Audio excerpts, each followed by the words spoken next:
birthday.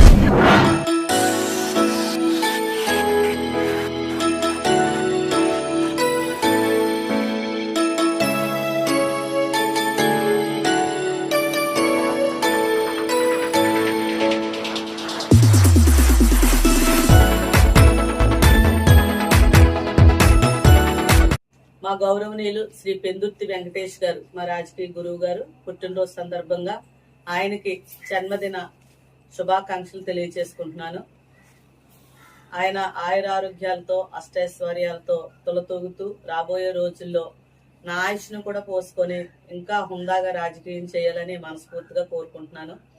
ఈ రోజు నా దేవాంచెరు గ్రామంలో ఆయన శిష్యురాలుగా ఆయన బర్త్డే సెలబ్రేషన్ మొన్న సిబిసి క్లాస్ పిల్లలకు సుమారు 200 మందికి చిన్నపిల్లలకు భోజనాలు ఏర్పాటు చేయడం జరిగిందండి. కేక్ కటింగ్ జరిపించి ఆయన చిన్నపిల్లలందరితో ప్రార్థన చేయించడం జరిగింది. అలాగే ఈ రోజు నా దేవాంచెరు గ్రామంలో మా ఇంటి దగ్గర నుంచి కేక్ కటింగ్ జరిపించి ఆయనకు శుభాకాంక్షలు తెలియజేస్తూ భర్త చనిపోయిన కొంతమంది విడోస్ కు నేను ఈ రోజు చీరలను కొని బహుకరించడం కూడా జరిగింది. ఎందుకంటే ఆయనకి ఎంత పెట్టినా తక్కువే, ఆయన కోసం ఎంత చెప్పుకున్నా తక్కువే.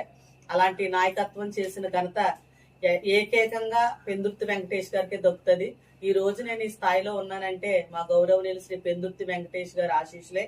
ఆయన నిండు నూరేళ్లు ఆయురారోగ్యాలతో వర్ధిల్లాలని మనస్ఫూర్తిగా కోరుకుంటున్నాను. అలాగే ఈ రోజు మా రాజానగరం నియోజకవర్గం శాసనసభ్యులు భక్తులు బలరామకృష్ణ గారికి, అలాగే వెంకటలక్ష్మి వదిన గారికి కూడా హృదయపూర్వక పెళ్లి రోజు శుభాకాంక్షలు కూడా తెలియజేసుకుంటున్నాను.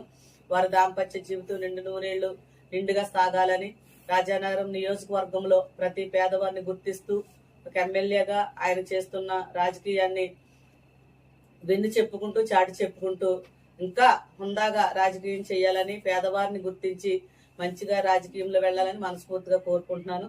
అలాగే మా పెందుర్తి వెంకటేష్ గారి కుటుంబానికి కూడా నా ప్రత్యేక హృదయపూర్వక ధన్యవాదాలు. అలాగే ఆయనకి కూడా నా కుటుంబం తరపున, నా రాజానగరం నియోజకవర్గం ప్రజల తరపున, మా దళిత సంఘాల తరపున, నా కమ్యూనిటీ వారి అందరి తరపు నుంచి, నా మహిళా శక్తి టీం తరపు నుంచి, నా కుటుంబం నా బిడ్డల తరపు నుంచి ప్రత్యేకంగా హృదయపూర్వక జన్మదిన శుభాకాంక్షలు తెలియజేసుకుంటున్నాను. నా పేరు కండవెల్లి లక్ష్మి, రాజానగరం నియోజకవర్గం, దేవాంచెరు గ్రామం.